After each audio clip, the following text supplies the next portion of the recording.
પાછળ તમને જે દેખાય છે એ આખી મહાદેવની ગુફા છે અને એની અંદર મહાદેવની શિવલિંગ બિરાજમાન છે. ચંદનનાથ મહાદેવનું મંદિર છે અને એનું ટ્રેકિંગ તમે જો આવું ટ્રેકિંગ છે.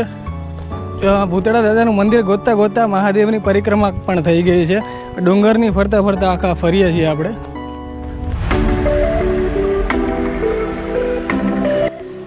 હાઈ ગાઈસ, તો હવે સાળંગપુરથી આપણે જે હિડન લોકેશન હતું ત્યાંથી થોડાક આપણે આગળ આવી ગયા છીએ 30 કિલોમીટરના અંતરે.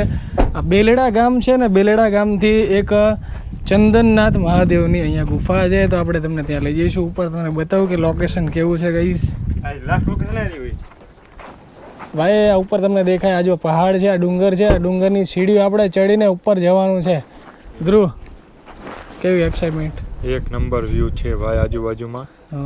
વચ્ચે તો આપણે બ્રેક લઈને ડાન્સ બી કરી નાખ્યો છે. એ આપણે જોઈએ, એ આપણે લીધું નથી પાછું. લો એવું વચ્ચે આપણે ડાન્સ કર્યો છે ને એ બધું આપણે નાની એવી ક્લિપ તમને બતાવી દઈશું. પણ આ તમે જો એકદમ સીધા પગથિયા છે, પણ એવું લાગે છે કે થોડાક થાકી જશું, કેમ કે સીધા પગથિયા ચડવા એ થોડા અઘરા છે અને તડકો એકદમ માથા પર આવી ગયો છે. 1:30-2 વાગ્યા છે બપોરના અને અત્યારે અમે આ લોકેશન પકડ્યું છે અને આ લોકેશન ઉપર જવાની અમે ટ્રાય કરીએ છીએ. જોઈએ ઉપર આપણે શું છે ને શું નહીં એ બતાવશું આપણે ગુફાની અંદર. અહીંયા ચંદનનાથ કહેવાય છે. સાળંગપુરથી 35 કિલોમીટરના અંતરે આ એક લોકેશન આવેલું છે. તો જ્યારે પણ તમે સાળંગપુર આવો તો આ લોકેશન આવવાનું ભૂલતા નહીં કહીશ. તો કહીશ આ બેલેડા ગામ છે અને બેલેડા ગામની નજીક આ એક તમે જો કે ચંદનનાથ મહાદેવનું મંદિર છે અને એનું ટ્રેકિંગ તમે જો આવું ટ્રેકિંગ છે. થોડાક પગથિયા છે, આઈ થિંક બસ 100-150ની આસપાસ પગથિયા છે અને એકદમ સીધું ચઢાણ છે. અને આજુબાજુમાં જુઓ તમે કે એકદમ જંગલવાળો આખો વિસ્તાર છે અને આની પર ટ્રેકિંગ કરી રહ્યા છીએ આપણે. ત્યાં ગુફાની અંદર એક મહાદેવની શિવલિંગ છે, તો એના હું તમને દર્શન કરાવીશ ગઈશ. અહીંયાથી વ્યૂ જો આવે, કેવો મસ્ત વ્યૂ આવે છે. અહીંયા જો એકદમ પવનચક્કીઓ છે બધી અને નીચે અહીંયા કાચો રસ્તો છે. આપણી ગાડી સામે પડી છે. થોડાક ચડીને આપણે થાકી ગયા. હજી તો જુનાગઢ ગિરનારની તૈયારી ચાલુ કરવાની છે ભાઈ. જુનાગઢની પ્રેક્ટિસ કરવા આવ્યા છીએ. આ નાને આમ તો ડુંગર છે અને અહીંયા સીધું ચઢાણ છે એટલે અહીંયા આપણી પ્રેક્ટિસ એકદમ પરફેક્ટ થઈ જશે. થોડાક જ પગથિયા ચડતા હાફ ચડી ગયો ગઈશ. જુનાગઢમાં તો 10,000 પગથિયા છે. અહીંયા શું થશે? આ બધા જો આગળ ચાલીને જાય છે ગઈશ. ભાઈ મારે ટ્રેકિંગ શૂઝ લાવવાના તો હું તો ભૂલી ગયો. મારા ઓલી વોટરપ્રૂફ બેગ લાવવાની એ ભૂલી ગયો. અત્યારે હું કામ હે વોટરપ્રૂફ બેગ? ગમે ત્યારે અહીંયા તો ખાબકો કાંઈ નો મહાદેવ હે ભાઈ આપણી યાર. તો ફાઇનલી ગાઈસ ચંદનનાથ મહાદેવના મંદિર ઉપર આપણે આવી ગયા છીએ અને આ ડુંગરની ઉપર તમે જો કે મહાદેવની ગુફા છે. અહીંયા તમે જુઓ કે ગાઈસ આ પાછળ તમને જે દેખાય છે એ આખી મહાદેવની ગુફા છે અને એની અંદર મહાદેવની શિવલિંગ બિરાજમાન છે. તો ચાલો ગાઈસ તમને દર્શન કરાવું. ગરમી બહુ છે અહીંયા, કેમ કે ઉનાળાનું વાતાવરણ છે એટલે ગરમી તો બહુ લાગશે. અને ગાઈસ તમે જુઓ અહીંયા આ ગુફાની અંદર શિવલિંગ છે, તમને બતાવું. અને આ પ્લેસ તમે જુઓ ગાઈસ કેવી છે. એકદમ હિડન પ્લેસ છે અને એકદમ મસ્ત પ્લેસ છે ગાઈસ. તમે જાઓ તો પહેલા. કૂતરાઓ છે ગાઈસ અહીંયા, પણ થોડુંક રિસ્ક વાળું છે એટલે ધ્યાનથી ચડશું. Thank you guys. અહીંયાનું ટ્રેકિંગ એકદમ ગજબ લોકેશન છે અને થોડાક પગથિયા છે, થોડું અઘરું લાગશે તમને, પણ ઉપર ચડીને એક નજારો તમે જો કેવો અદ્ભુત નજારો છે. તો સાળંગપુરથી આજુબાજુમાં હોય તો આ એકવાર જરૂરથી પ્લેસ વિઝિટ કરવા જેવી છે અને ફેમિલીની જોડે આવવા જેવી જગ્યા છે.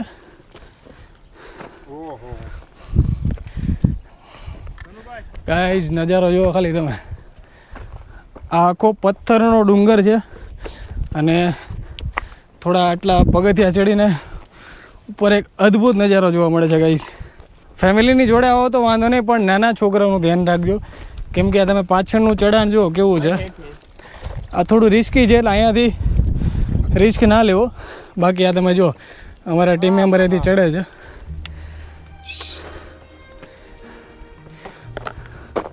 આપણે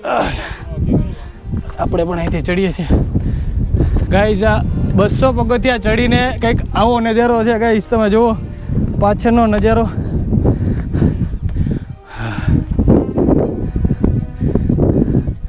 ભાઈ આ મહાદેવનું મંદિર છે પણ એકદમ અનોખી પ્લેસ છે.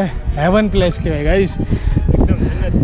જન્નત છે કે જન્નત ગાઈઝ. આ છે ચંદનનાથ મહાદેવનો ડુંગર અને અહીંયાનો નજારો જુઓ તમે. કુદરતનો કરિશ્મો એવો છે કે ગાઈઝ આજુબાજુના નજારા જોઈને જ તમારું મન ભરાઈ જશે. તમે જુઓ કેટલો અદ્ભુત નજારો છે. આ તમે જુઓ વાદળછાયું વાતાવરણ છે અને અહીંયા આ તમે જુઓ કેટલા પહાડો છે ભાઈ. આ હેવન પ્લેસ કહેવાય ભાઈ. સ્વર્ગ છે સ્વર્ગ ભાઈ. એક જુનાગઢની અંદર મજા આવી છે અને બાકી બીજી અહીંયા મજા આવી છે ભાઈ. અને પાછળ અહીંયા ભૂતળા દાદાનું મંદિર છે તો એ પણ હું તમને વિઝિટ કરાવીશ. તો ચાલો ગાઈઝ આપણે ડુંગરની પાછળની સાઈડ જઈએ અને ત્યાંનો નજારો બતાવું કે ત્યાં શું છે. ગાઈઝ લોકેશન થોડુંક ડેન્જર છે પણ જવા જેવું છે. એટલે ડુંગરની પાછળનો નજારો મેં તમને કીધું હતું કે ભૂતળા દાદાનું મંદિર છે.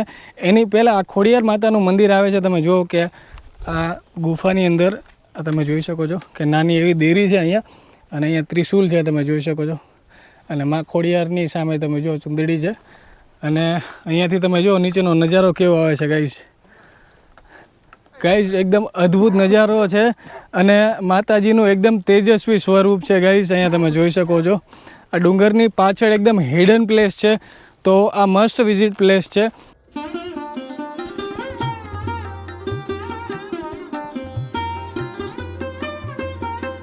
ખોડિયારમાંનું મંદિર છે ને એની પાછળથી આ રસ્તો જાય છે અને અહીંયા એવું કહે છે કે ભૂતળા દાદાનું મંદિર છે તો આપણે જોવા જઈએ છીએ.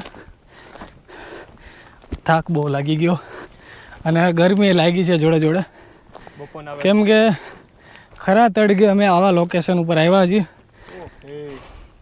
જોકે અમને આવા હિડન પ્લેસો બહુ ગમે છે એટલા માટે અમે હિડન પ્લેસો વધારે ગોતીએ છીએ. અને કોઈકે કીધું હતું કે અહીંયા ચંદનનાથ ડુંગરે મહાદેવની શિવલિંગ છે ને અદ્ભુત તેજસ્વી રૂપ છે એમનું. તો એ અમે એ લોકેશન જોવા માટે પહોંચી ગયા ગાઈસ. આપણા ગુજરાતમાં એવી ઘણી બધી જગ્યા છે હેરિટેજ પ્લેસ છે કે જે હજી પણ એવી જગ્યા છે કે જે હિડન છે જે કોઈને હજી મળી નથી. એવી જગ્યા આપણે ગોતીને અહીંયા જઈએ છીએ. એમાંની એક આ ચંદનનાથ ડુંગર છે. તો ગાઈસ કોને આ ચંદનનાથ ડુંગર જોયેલો છે કોમેન્ટ બોક્સમાં એકવાર જરૂરથી જણાવજો. ભૂતળા દાદાનું મંદિર ગોતતા ગોતતા મહાદેવની પરિક્રમા પણ થઈ ગઈ છે.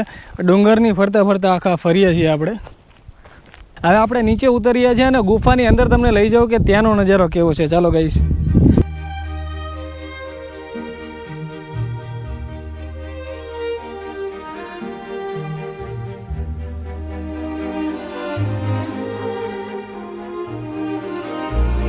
ગાઈસ આ છે ચંદનનાથ મહાદેવનું સ્વરૂપ. તમે જો ગાઈસ 200 પગથિયા ચડીને ઉપર આવા મહાદેવના દર્શન થાય બીજું શું જોઈએ આપણે. તો ગાઈસ ગુફાની અંદરનો નજારો તમને બતાવું કે અંદર કેવો નજારો છે. તો ચાલો આપણે જઈએ અંદર. નમઃ પાર્વતી પતે હર હર મહાદેવ. તમે જો અંદરનો નજારો છે ને આ તમે જો ચંદનનાથ મહાદેવની ગુફા છે. આ